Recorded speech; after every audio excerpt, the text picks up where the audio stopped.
بسم اللہ الرحمن الرحیم۔ صحیح بخاری حدیث نمبر 136۔ نعیم المجمیر سے وہ کہتے ہیں کہ میں ایک مرتبہ ابو ہریرہ رضی اللہ عنہ کے ساتھ مسجد کی چھت پر چڑھا تو آپ نے وضو کیا اور کہا کہ میں نے رسول اللہ صلی اللہ علیہ وسلم سے سنا تھا کہ آپ صلی اللہ علیہ وسلم فرما رہے تھے کہ میری امت کے لوگ وضو کے نشانات کی وجہ سے قیامت کے دن سفید پیشانی اور سفید ہاتھ پاؤں والوں کی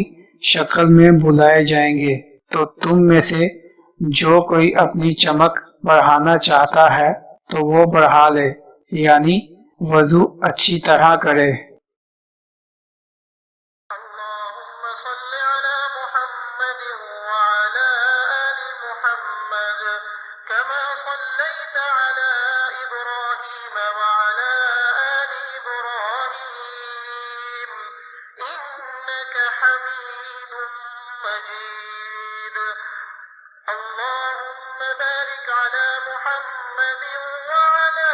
آل محمد كما باركت